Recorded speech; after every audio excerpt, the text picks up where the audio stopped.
नवी मुंबईमध्ये माघी गणेशोत्सव मोठ्या प्रमाणात साजरा केला जातो.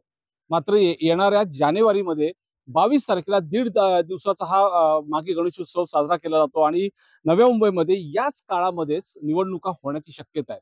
यामुळे माघी गणेशोत्सव तुम्ही रद्द करा असं महानगरपालिकेकडून अजब निकाल देण्यात आलेला आहे. मी सध्या कोपरखेरण्यामधल्या रांजणदेवी मैदानामध्ये आहे आणि आपण बघू शकता की हे भव्य मैदान आहे आणि ह्या मैदानामध्ये गेल्या अनेक वर्षापासून माघी गणेशोत्सव साजरा केला जातो.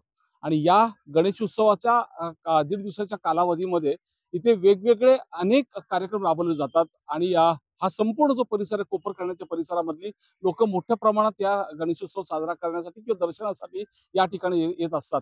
याच गणेशोत्सव मंडळामधल्या पदाधिकाऱ्यांनी जेव्हा महानगरपालिकेकडे परवानगी मागितली तेव्हा महानगरपालिकेने चक्क सांगितलं की निवडणुका त्याच दरम्यान होण्याची शक्यता आहे. त्यामुळे तुम्हाला परवानगी देता येणार नाहीये. तुम्ही यावर्षी गणेश उत्सव जो आहे तो साजरा करण्याचं टाळा, अन्यथा दुसऱ्या ठिकाणी घेऊन जा. खरं म्हटलं तर नव्या मुंबईमध्ये कुठेही रस्त्यावरती किंवा चौकामध्ये गणेशोत्सव साजरा केला जात नाही. फक्त मैदानांमध्येच हा गणेशोत्सव साजरा केला जातो. त्यामुळे इथल्या गणेशोत्सव मंडळांना मैदानांशिवाय पर्याय नाहीये. असं असताना या मैदानामधूनच यावेळी महानगरपालिका ह्या गणेशोत्सव मंडळांना हद्दपार करण्याचा त्यांचा प्रयत्न आहे. या माझ्यासोबत इथे पदाधिकारी आहेत, आपण त्या पदाधिकाऱ्यांशी बोलूया. काय नक्की तुम्ही महानगरपालिकेचं म्हणणं आहे तुमच्या ह्या संपूर्ण गणेशोत्सव मंडळाच्या कार्यक्रमाच्या? 11 नोव्हेंबरला मी अर्ज दिला होता केशरी प्रतिष्ठान या मंडळातर्फे माघी गणेश जयंती उत्सवासाठी.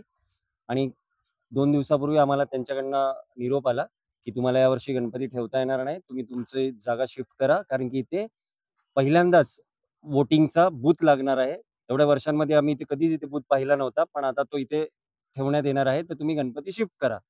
पण आम्ही त्यांना असं बोललो की आम्हाला छोट्या प्रमाणात तरी करू द्या. एवढं भव्य मैदान आहे, खूप मोठं मैदान आहे. आम्ही केशरी प्रतिष्ठानतर्फे दरवर्षी मोठ्या प्रमाणात इथे आयोजन केलं जातं. जवळजवळ 20-25,000 लोकं इथे येतात दर्शनासाठी. पण असा अचानक असा निर्णय दिलाय आणि सांगतायत की दुसरीकडे घेऊन जात, हे फार चुकीचं आहे. असं वाटत नाहीये की महानगरपालिकेने असं करणं योग्य आहे. त्यांनी अजून पण पुन्हा एकदा विचार करावा ह्याच्यावर.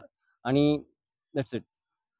काय म्हणाल तुम्ही महानगरपालिकेने ज्या पद्धतीने हा निर्णय घेतलाय, वर्षानुवर्ष हा गणेशोत्सव तुम्ही साजरा केला जातोय, हा निर्णय ऐकल्यानंतर तुम्हाला मी असं म्हणेल, की आपलं जे महाराष्ट्र राज्य सरकार आहे आणि आपल्या या महाराष्ट्रामध्ये जे गणेशोत्सव म्हणा, की जे हिंदूंचे सण जे आहेत, जे मोठ्या प्रमाणात साजरे केले जातात आणि ह्याच सरकारकडून आम्हाला ही अपेक्षा नाहीये, की ते आमच्या या सणांवरती घाला घालतील किंवा त्यांच्यामध्ये खंडन पडेल अशी काही कृती करतील. तर महानगरपालिकेने जो निर्णय दिलेला आहे, हा आपल्या हिंदू सणांवरती कुठेतरी खंडन केलं जातंय आणि त्याबाबतीत महाराष्ट्र राज्य सरकारने आणि महानगरपालिकेने त्याबाबतीत पुनर्विचार करावा. तुम्ही काय म्हणाल, की मैदानांमध्ये यापूर्वी फारशा मैदानांमध्ये इलेक्शनचे बूथ नव्हते. या मैदानात देखील नव्हते. या वर्षापासून सुरू करण्यात आले.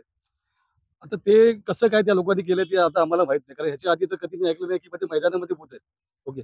आणि हा पहिल्यांदाच इथे आले. जर मैदानामध्ये तुम्ही घेताय बघा बाजूला शाळा आहे. ही बघा न्यू होरायझन स्कूल आहे. जर तुम्हाला जर इथे इलेक्शनचे बूथ लावायचे त्या शाळेमध्ये लावू शकता. एवढी मोठी शाळा आहे ते. ते मैदान तुम्ही वापरताय. तर माझं महानगरपालिकेला एक निवेदन आहे, की तुम्ही हा तुमचा विचार चेंज करा आणि पाहिजे तुम्हाला असेल तर तुम्ही शाळेमध्ये तुम्ही बूथ लावू शकता तुम्ही. तू काय म्हणशील?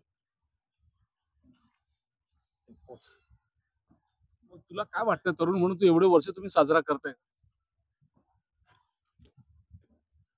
एवढी वर्ष आम्ही जो उत्सव मोठ्या आनंदाने, उत्साहाने पूर्ण एरियामध्ये, कोपरखैरणे एरियामध्ये बरंच मोठं मंडळ आमचं झालेलं आहे. वर्षानुवर्ष आम्ही प्रगती करतोय, वेगवेगळे उपक्रम राबवतोय. समाज कार्याचे बरेच आमच्याकडून होत चाललेले आहेत आणि अचानक असं खंडन होणं हे बिलकुल हे योग्य नाहीये. महानगरपालिकेने पुन्हा एकदा विचार करावा आणि महानगरपालिकेचं जसं म्हणणं असतं, की रस्त्यावरती नाही करायचे गणपती, मग ग्राउंडमध्येच करायचे. त्यांनी पर्याय दिला आम्हाला, की दुसरीकडे जागा. दुसरं मैदान एवढं मोठं भव्य मैदान आहेच नाही. आमचं मंडळ पण म्हणजे असं गणपती हलवणं हे चुकीचंच आहे.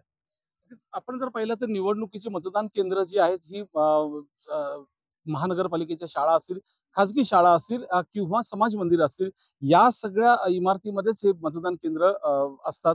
मात्र यंदा पहिल्यांदाच मोकळ्या मैदानांमध्ये मतदान केंद्र उभारले गेलेले आहेत. मात्र या मोकळ्या मैदानांमध्ये देखील मैदाना लागूनच शाळा आहे. मात्र ती शाळा मध्ये मतदान केंद्र केलं जात नाही, तर या मैदानातच केलं जातं.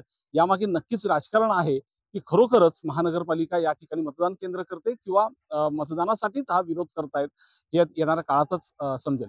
विनय म्हात्रे, न्यूज 18 लोकमत, नवी मुंबई.